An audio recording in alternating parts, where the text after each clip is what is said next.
Get this and get it straight. Crime is a sucker's road, and those who travel it wind up in the gutter, the prison, or the grave. This started with a terrified woman lost in a maze of memories she couldn't explain. And waiting for her outside an open window was death. From the pen of Raymond Chandler, outstanding author of crime fiction, comes his most famous character in The Adventures of Philip Marlowe.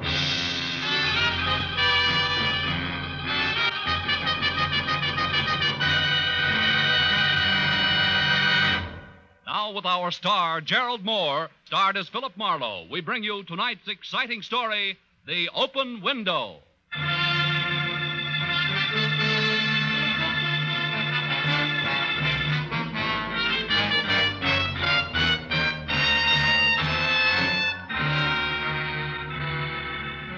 California's a year-round kind of place, where each day blends into the next with a sort of sunny indifference. But the one just passed had been a little special. It was the cool, crisp autumn weather that reminded you of the East, where autumn meant kicking your way through knee-deep drifts of brown and yellow leaves, along a rutted country road that hinted of adventure at every turn. Yeah, that's the kind of a day it had been. But now, at a little past 8, as I stood at the window of my third-floor apartment and stared out over enough improved Los Angeles real estate to house maybe 500,000 people that tonight I wanted no part of, because the world was out there minding everybody else's business, while I was in here minding my own. In here, everything was in order and cozy. I could read if I want to, write a letter if I want to, or just relax with... Oh, no. Is your name Philip Marlowe? Yeah, why? Because I have that name and this address written here on this card. I think I was supposed to see you. Do you know me?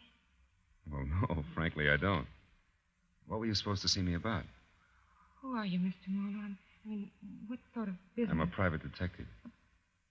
Private detective? Wait a minute. It's not that bad a racket. Oh, now, look. Why don't you come in and we'll talk this over, huh? Come on. All right. Thank you. There. Sit down, won't you?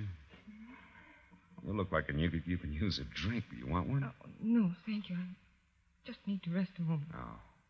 I've been walking for hours. Well, now, tell me, what is it? A man, I think. Someone's been following me. I was followed here, I'm sure. I don't know why. Really? This is Los Angeles, California, isn't it? Yeah. I keep thinking... That is, I feel as though it should be Vancouver, British Columbia. Oh? I don't know how I got here or why I want to see you, but I've walked until I'm nearly exhausted, and I found that I'd written your name and address on this card here, so I decided to come and try to find out. Well, now tell me, do you know who you are? No, I don't know who I am. Mm-hmm. This man you're afraid of, do you know him? No. But I believe he knew me. He reminded me of Vancouver, and that frightened me. I seem to remember I saw him a year ago. Maybe it was just the day before yesterday. See how crazy that sounds. But I can't help it. I can't remember. Here, take it easy. Now, you better lie down on the divan. That's it. Come on. Atta girl. Now, look, I think we ought to call a hospital and see it. Stay where you are. It's company in the hall. Maybe for us. Now, just take it easy. Hey! Hey, you hold it! Hold it up there! Oh, great. Who was it, Mr. Marlowe? I couldn't see. Don't let it bother you now, honey. It's probably just one of my clumsy neighbors. He never watches where he's going. You know, the other night... Stop, please. All right. Whoever was out there was looking for me. I know he was. I know it. Now, look, honey. Isn't there something you can tell me? Don't you remember anything? No, I don't know. Here, look in my purse. There are things in it I don't understand. Maybe there'll be some help. Key. Address on a piece of brown paper. 8400 North Virgil. Tompkins. Does that mean anything to you? No. Little snapshot album with one of the pictures missing. Wait a minute. I remember now. That was stolen. Good. But I don't remember what the picture was. Oh, please try to find out who I am and why I'm being followed. Please try to find out why I'm afraid. All right, baby. Now, you stay here till I get back, huh? I'm won't bother anything. I'll wait right here. Oh, I'm so tired. I'm so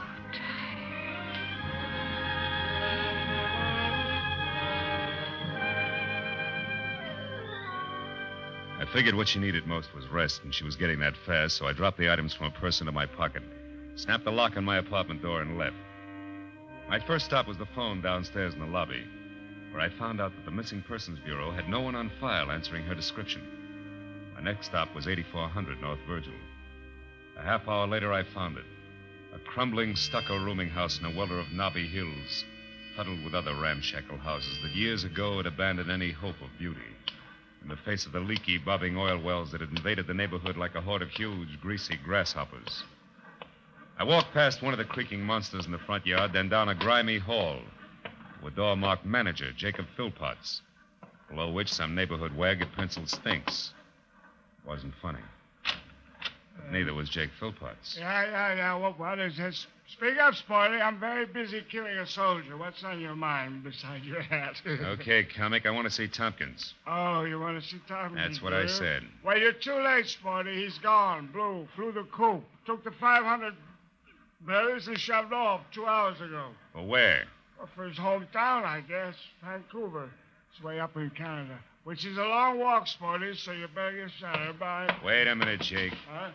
Where did Tompkins get the 500? Where'd he get? Well, some classy guy gave it to him. Classy guy. Why? Well, to get out of town and stay out. So he does. Uh-huh. But first he pays back all his back rent and buys me a bottle besides. Wasn't that sweet of him? That stuff over there? Yeah. He must have hated you. Who was the classy guy? Why do you want Tompkins out of town? Why do you want Tompkins? Well, how do I know? What am I, an encyclopedia? Hey, look, Nosy, my whiskey's getting cold, so why don't you run along? I want to know who the guy was, and I want it now. Oh, so you're going to start pushing, huh? You want to fight, huh? Okay, put him up. Come on. Take it easy, Put Buster. him Take up. it easy. You'll beat yourself to death. Now, let's negotiate. Huh? Prop up against the wall, and I'll talk to you. What about a price for another bottle of that stuff? I wouldn't like to see another bottle? That's what I said. Oh, well, that's different. That's really nice of you, Sporty. Not really, kid. I'm trying to poison you. Now, what was Tompkins' racket? Oh, gardener, carpenter, handyman, nothing much. What else? Who was the classy guy that bought him off? Let's see. I had his name right on the tip of my tongue a minute ago. It was red-headed, flashy dresser, had a sort of a... Palmerley. Yeah, boy. Yeah, that's it. Palmerley. Very good. Now, one more. Where can I find him? Well, he says something about running the pearls. You get it? Yeah, it's a dive on Highland. Thanks, Philpotts. Oh, but don't thank me, Sporty. You bought it, remember? This brand comes to $7.50 with tax. Don't kid an old kid or Jake. You can squeeze that junk out of sour potatoes. Here's Sour a thin. potatoes? And have a happy hangover.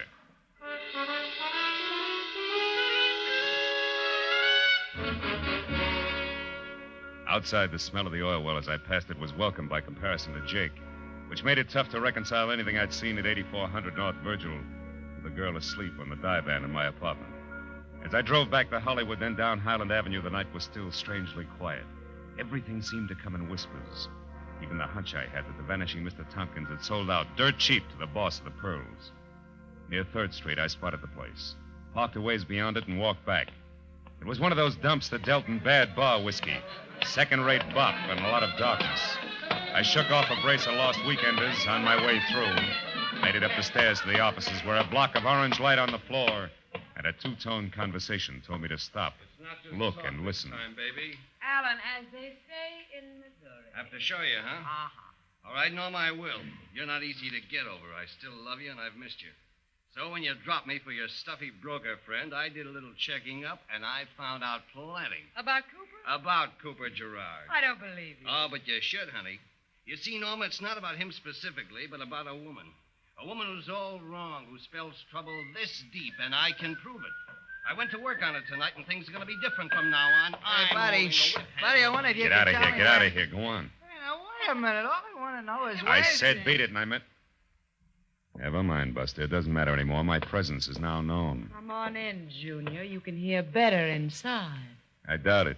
I'll inhibit the performers. But thanks anyway. Buddy, all I want to know Try is... the end of the hall, then left. It's usually there. Okay, thanks. That's all I want to know. Hello. Hello. What do you want, mister? Make it snappy. Okay. Why'd you pay Tompkins to leave town tonight? Tompkins? Who are you? Marlowe, going to answer the question, Parmalee? Why, certainly. I didn't pay him to leave town. I paid him for some work, carpenter work. Why? What's the matter, Alan? Feel the whip handle slipping? Not a bit, baby. Look, why don't you run along now? I'll call you later. Oh, here's your cigarette case. My cigarette case. Yeah, take it with you. We'll get in touch later. Okay, Alan. Good night, Marlowe. Good night, Miss, Picasso. Not that it'll do you any good. That's a cute kid. Smart, too. All right. Why are you interested in Tompkins? Because a certain lady's interested. And the lady's name? None of your business. Okay. Go on. This key. What door does it fit, Parmalee? How should I know? Have you got anything else? Isn't that enough? Not enough to worry about, Marlowe, so I suggest that you leave. And in case you have any doubts, this thing goes off awful easy. I see your point. Yeah. And I'd just as soon shoot as not, so start down those stairs and don't look back. I bust for a couple of the boys. They'll be at the bottom to help you out the front door. Oh, and Marlowe, take some advice. I don't like your type, so don't come back.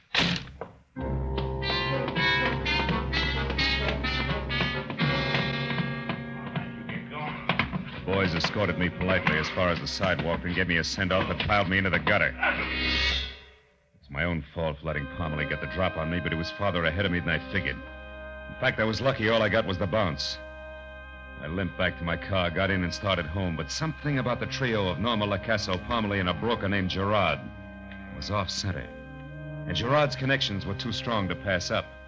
So I decided to let the pale woman asleep in my apartment go right on sleeping while I stopped at a phone booth. Found only one Cooper Gerard listed, and he had 8112 North Orange Drive. It was a lonely house up in the Hollywood Hills. I tried the bell and got no answer, but I knew he was there. I slipped the enigmatic key out of my pocket and listened to the music coming from inside. I stuck it in the lock. It turned, just as the footsteps inside, so I pulled it out fast and let the party on the other side of the door do the honors. What is it?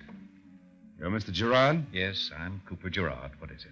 I'd like to come in and talk to you. My name's Marlowe. I'm a private detective. I've got a key that fits your front door, plus a little photo album full of a girl. Here. Why, that's Margaret's album and her key. You found her. Where is she? What's happened to her? She's safe. Come in the other room. Right. So her name's Margaret, huh? Margaret what? Vesey. Margaret Vesey. But where is she? I've been frantic. I just called the police.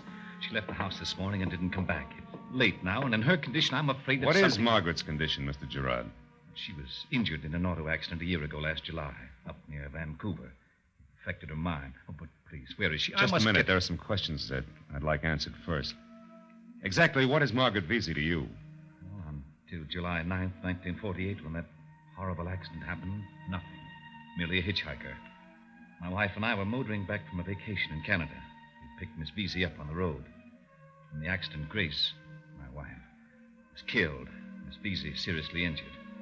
All I knew about her was that she was alone in the world, so there was no one to help her. Well, since I was driving the car, I assumed that responsibility. It was the least I could do. I stayed with her in Vancouver until she'd partially recovered and then brought her here. She's been with me ever since. Now, will you please take me to her? But the story doesn't end there. What do you mean? Margaret Vesey's in trouble and she's scared. What do you know about a man named Tompkins, for instance? Why? Nothing. I don't know any Tompkins. You do know a Norma Lacasso, don't you? Norma? Of course. Miss Lacasso and I are quite good friends. Mm-hmm. What about Alan Parmalee? Heard of him. He runs a nightclub, I believe. That's right. Now tell me, can you tell me why a third picture is missing in the album? What's that? Let me see. This is very strange. Margaret cherishes every picture in this album. She thinks that one was stolen. Any idea what the picture was? No. I can't imagine why it was stolen. All the pictures were simple, harmless snapshots. I can't remember the one that's missing, but... Marlowe, what does all this mean? What's it all about? Well, as near as I can tell, there's some kind of nasty shakedown brewing. I don't know how or why, but Alan Parmalee's behind it, and Margaret Vesey's caught in the middle, so it involves you, too. Come on, let's go get her. She's asleep in my place. You didn't leave her alone. Oh, yes, I did. Oh, you shouldn't have done that. Couldn't you tell from her mental state that she isn't responsible? For 2 days she's been moody. She's been talking about suicide. She might... Marlowe, if anything's happened... Come on, Gerard, let's travel.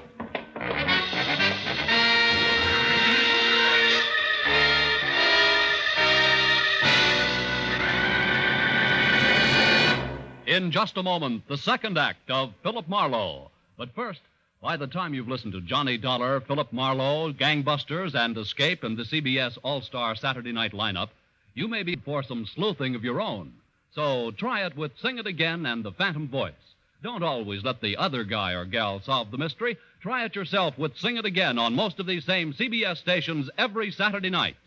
Tune in this fall for the shows that you love best of all. Listen carefully. Here's the address. It's CBS, CBS. Now, with our star, Gerald Moore, we return to the second act of Philip Marlowe and tonight's story, The Open Window.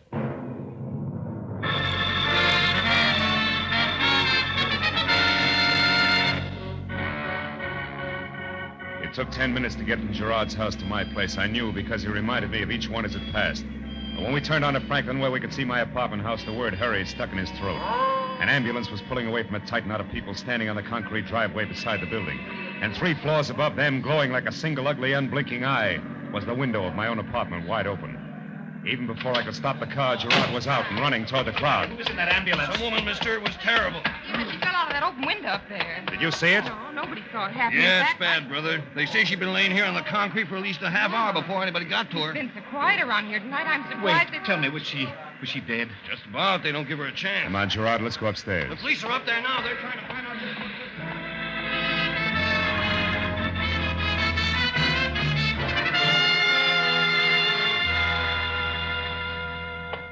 You say the woman came here to your apartment, Mr. Marlowe, and asked you for help.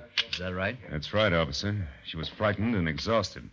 When I left, she was asleep on the divan there. Was the door locked, Marlowe? Yeah, it's got a nightlight, Gerard. I snapped it myself. And you left her alone, right? Mm-hmm. Well, take a look around, will you? See if you can find anything to indicate that an outsider came in while you were gone. What makes you think there was an outsider here? Because I don't think she fell. Margaret was in mental turmoil, officer. She's been despondent. It's possible that she jumped. Yeah? How many people have you heard of that jumped out of a window backwards, mister? I think she was pushed. Pushed? Yeah. Come here, both of you. I want to show you something. He went over to the window and pointed at 5 scratches where fingernails had clawed the paint off the casing. The one that had to be made by her thumb was the lowest. It was true. She'd gone out backwards. As the officer explained that to Gerard, I stared down at the dwindling knot of people 3 stories below. Then up again at the 5 jagged scars ripped deep by a terrified woman's nails. Stared at them until they screamed at me as a sick mind must have screamed when she fell. Now, Mr. Marlowe, what about this cigarette stub with lipstick on it? Cigarette stub... Hey, that's exactly what I'd like to know. Gerard, where does Norma live? Why, the Hillcrest Apartments on Sunset. But surely... Never you don't mind think what I she- think. You go to the hospital and find out about Margaret. I'm going to pay a call on Norma Lacasso right now. She's the type to be jealous enough to... Marlowe, listen. You're making a mistake. That cigarette stub must be Margaret's because Norma doesn't smoke. What? Norma doesn't smoke. And what about the cigarette case? Hey, Buster, you better check with Lieutenant Matthews at Homicide. I'll see you later. Hey, come back here, Marlowe. Hey, do it.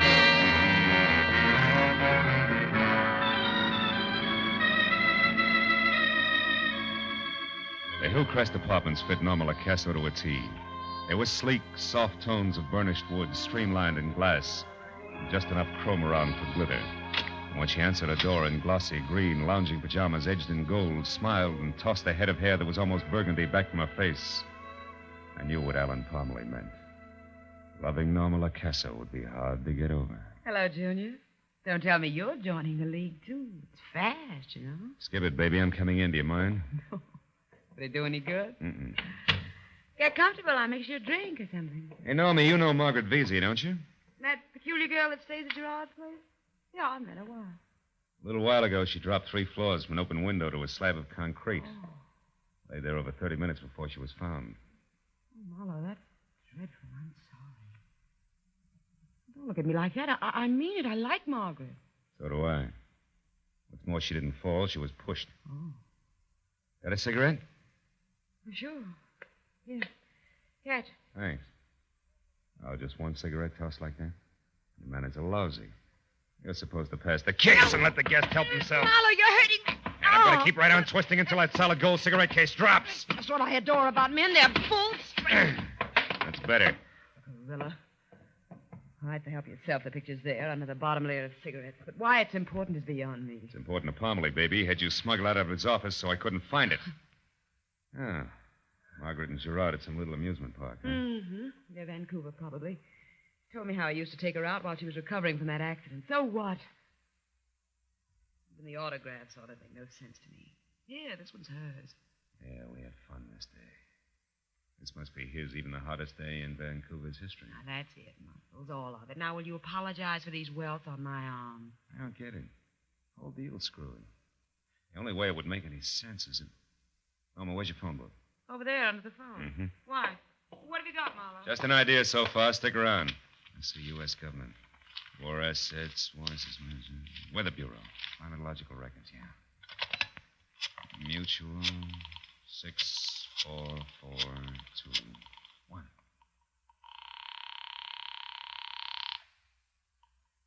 Weather Bureau records. Hello, listen, can you tell me what the hottest day on record in Vancouver has been? I mean the date. Do you have that information? British Columbia? Yeah. Yes, we've got it here, I'm pretty sure. Just a minute. What's that supposed to prove, Bob? I'm not sure yet. Yes, we've got it. Hello? Yeah, I'm here. Go ahead. The book says the hottest day up there was on July 3, 1948, when the July temperature reached 3. 92 degrees. Some heat record, huh? That's a nice place, Vancouver. I was up there 1 year. Yeah, thanks, friend. The Weather Bureau just lifted a cloud from a lady's mind. I hope you did it in time. So long. You found out something big, didn't you? The works. Well, aren't you going to pull a gun? They always do about here. Not me. I've got concealed weapons. You've also got dollar bills in your bloodstream instead of corpuscles. But you're smart, baby, so take a tip. Stick close to home. Don't even use the phone. You're a real nice, shiny item. I'd like to keep you that way. Thanks. I'm going to take your word, Junior. But what does it mean? Trouble. Just as soon as I can stir it up. Good night.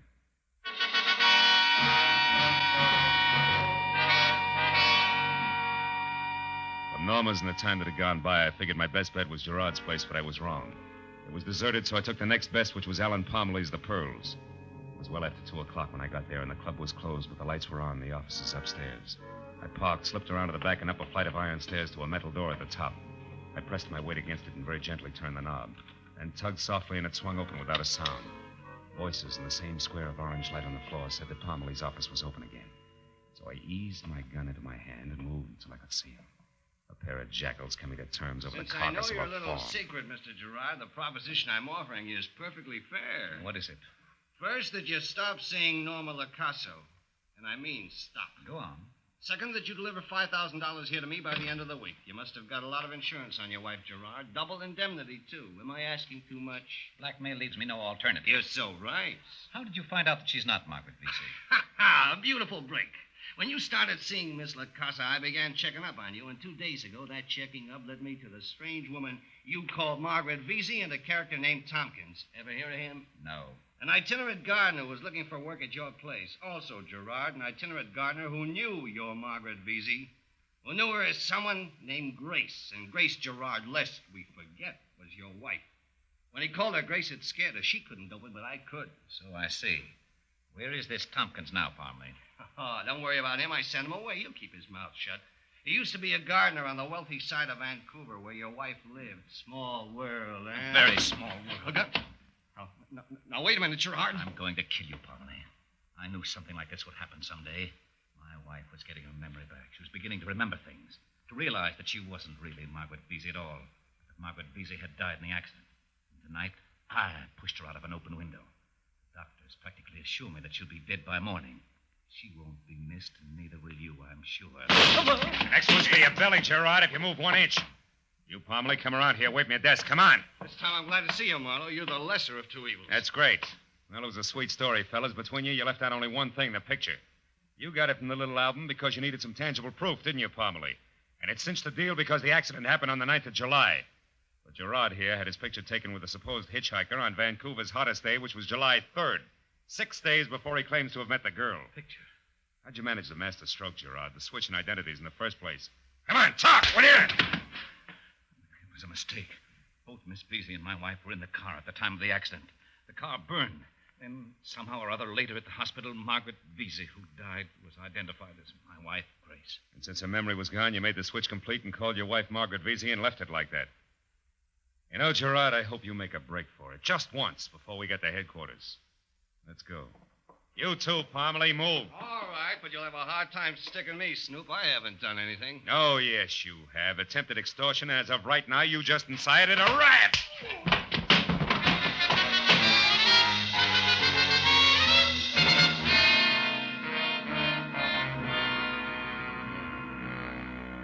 Dr. Gray to receiving ward, please. Dr. Gray. She's in here, Mr. Marlowe.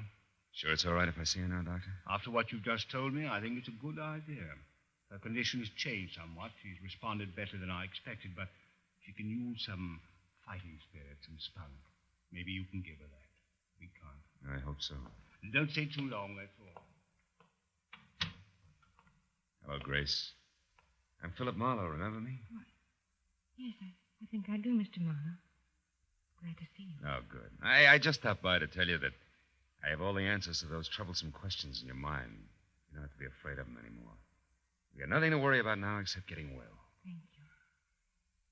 Oh, hazy back there. I can't remember where I've been. Now, you've been away, Grace, for a long time. But now you'll be going home soon to your friends. Believe that. I'll run along now and come back tomorrow when you're feeling better. We'll have a long talk then. Wait. Who is Margaret Vesey? Girl you knew once, briefly. And one I'll never forget. I went to sleep one night on my divan. I don't remember. You will. Don't think about it now. Just think about home in Vancouver. You'll be there soon, I promise. Oh, that sounds wonderful. It's lovely in Vancouver. Yeah. That's what the weatherman says. Good night, my dear.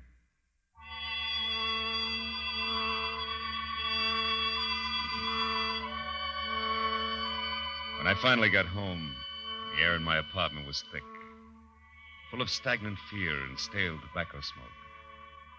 So I went over the window to open it up. There I stopped because I remembered standing at that same window earlier that evening. Standing there thinking how happy I was that the world was out there.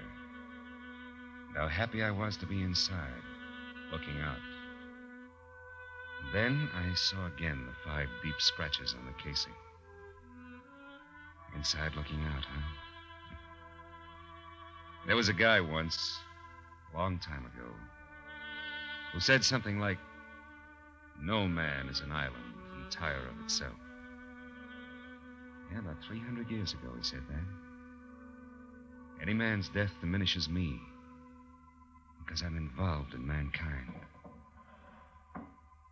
Yeah, sure.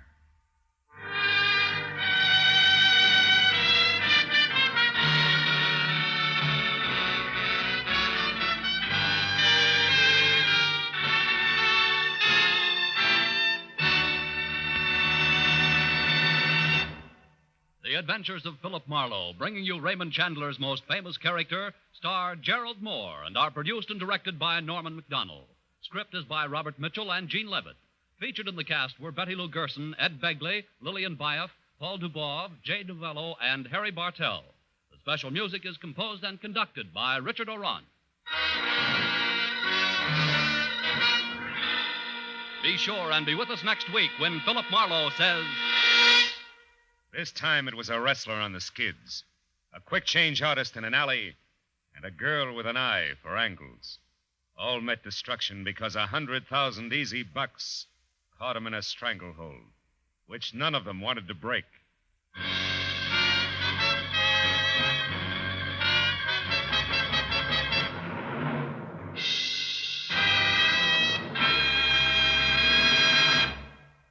Next time you're in the woods, make sure that cigarette butt, that match, or that campfire is completely out. Only you can prevent forest fires. This is Paul Masterson speaking. Now, stay tuned for Gangbusters, which follows immediately over most of these same stations. This is CBS, the Columbia Broadcasting System.